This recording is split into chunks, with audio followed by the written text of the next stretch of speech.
Imagine you're 16 years old, it's April Fool's Day, and your parents have just told you they're separating. But it wasn't a joke. This was a really big turning point in my life. I had no idea my parents were going to split up. They never argued in front of us, always behind closed doors. So I was in utter disbelief when they told us that they didn't want to be together anymore. I ran out of the room that my mum, dad, my brother and sisters were in, and I ran to my room and slammed the door. I was crying my eyes out. I hated change, and this was the most massive change of my life. And so even though they told us on April Fool's Day, my mum still lived in the house until November of that year. And we were like this, butting heads, so much emotion, anger, sadness, and just arguing with each other constantly.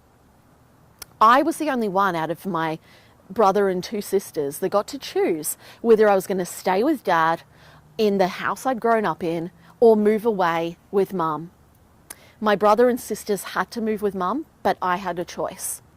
And I decided to stay with my dad, which my mum hated. I decided to stay with dad because enough was already changing. I didn't want to leave the family home as well. And I thought that I could have a really close relationship with my dad and get to know him more. All I ever wanted was him to feel proud of me. So I stayed in the family home, but I didn't get the relationship that I wanted with my dad. What ended up happening was he was working away all the time, and I was left in this big house all by myself at 16 years old.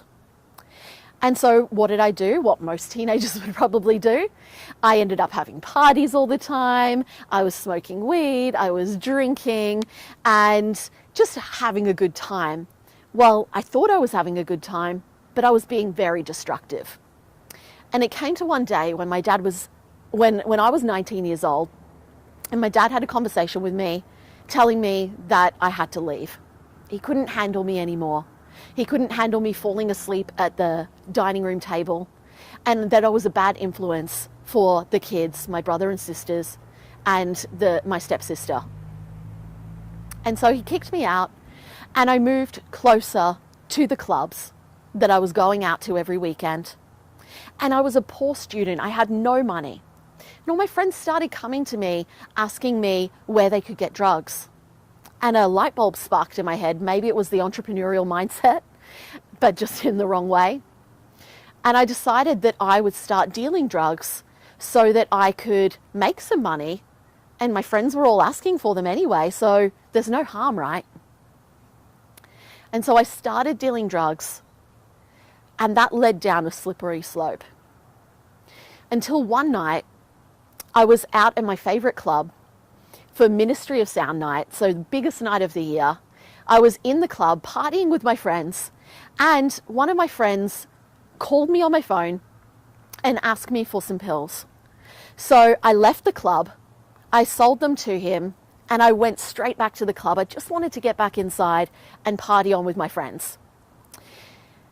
And I was waiting in that line for a long time. I was waiting for about half an hour, and something should have clicked. I'd seen a lot of police around that night. I should have realized what was going on, but I didn't. I just wanted to get back inside. And it was at that moment that a police officer came walking down the line with a sniffer dog. My heart started beating out of my chest. My palms were sweaty. I was freaking out. I was looking around me, deciding if I could run away, if I could get out of this situation. And I realized I couldn't when I saw police coming down from the back as well. I was thinking maybe they wouldn't find the rest of the pills in my bag. An hour or two earlier, I had 100 on me. I didn't know how many I had on me at that stage, but I knew it would be a lot. And they were in a little zip-up secret pocket in my bag. So I was crossing my fingers, hoping that they wouldn't find them. The dog came down the line with the police officer and sniffing everyone as he went past. And when he got to me, he jumped up on me.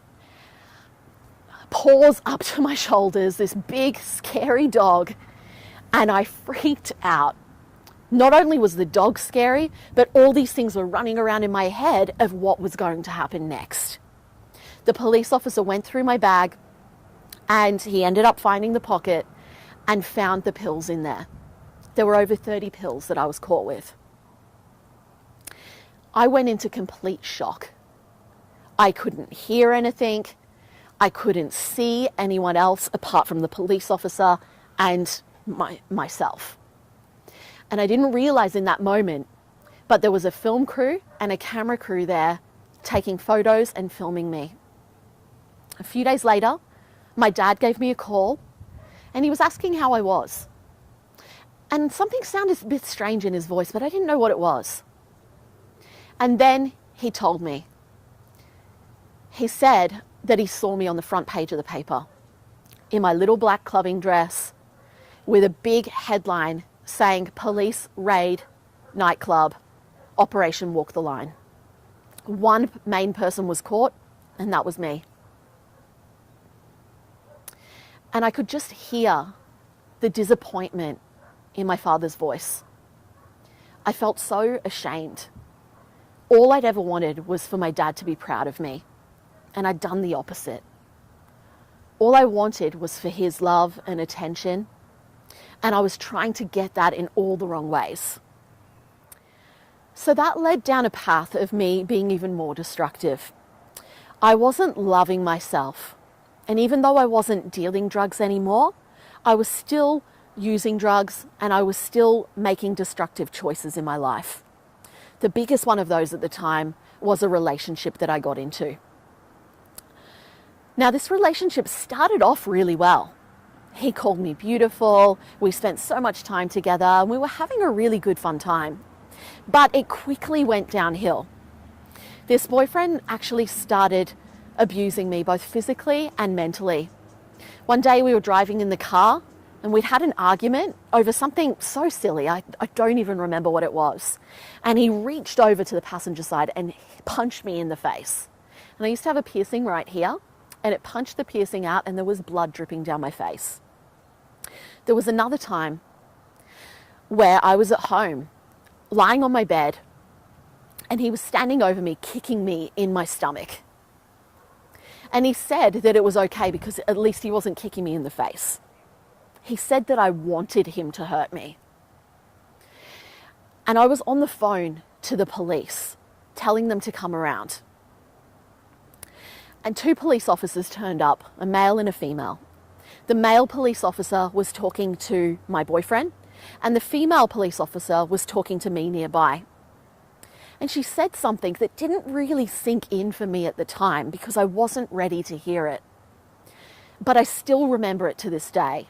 And it was really a key turning point for me to start moving forwards. And what she said was, you don't deserve this. You're better than this, and you can get away.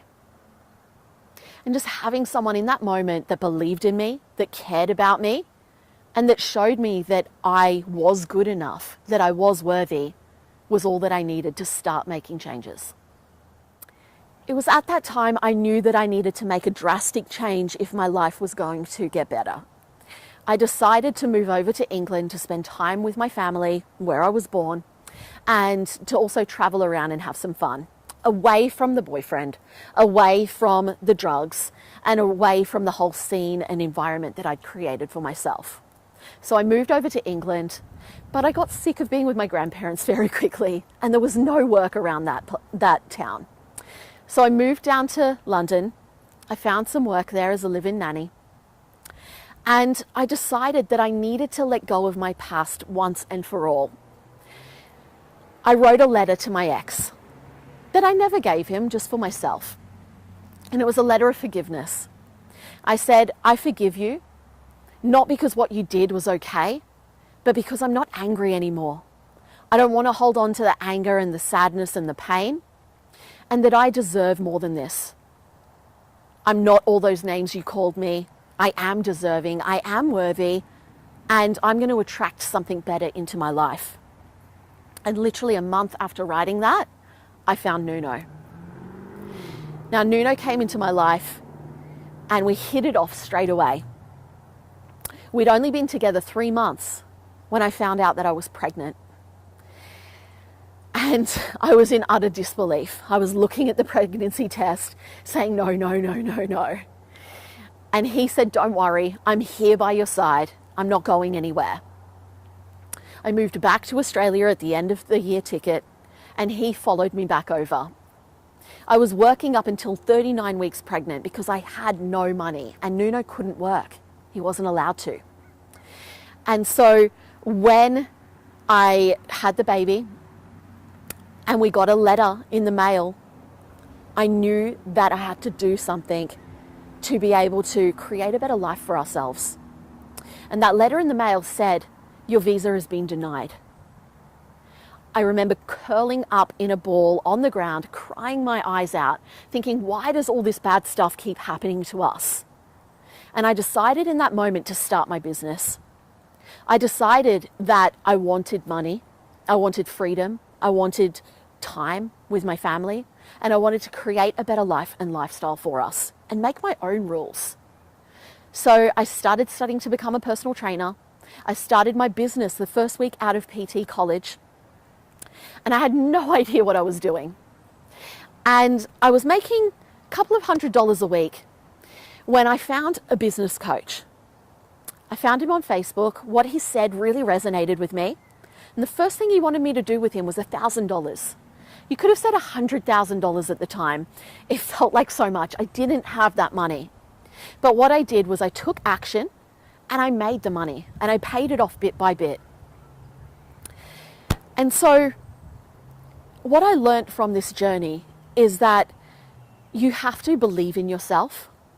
And if you're not believing in yourself 100%, you've got to find someone else that believes in you and that will help you through the journey, someone who's further ahead than you. But you need to believe in yourself just a little bit to take that first step. Since I started in business, I've always invested in myself with different mentors, not only on the strategy, but on the mindset as well. I've got a really strong background with personal development because I know that you need to work on yourself if you want your business to grow. So it's a mixture of the strategy and the personal development that's gotten me to where I am today. Now, over that first year in my personal training business, I took it from $0 to $100,000. And within 2 years, I took it to $200,000. I created an amazing community and really filled a gap in the market. After that, I sold the business and I actually kept myself small for a couple of years. Then at the end of 2014, I decided to take my business seriously again. I ended up tripling my business in only 3 months. And since the end of 2014 until mid-2017, so literally within less than 3 years, I took my business from $4,000 a month to $50,000 a month. Not only that, but in the last year, I've grown my team from 1 person to 8 people. And I've really stepped into the role of a leader. I've let go of a lot of my limiting beliefs and things that were holding me back in the past.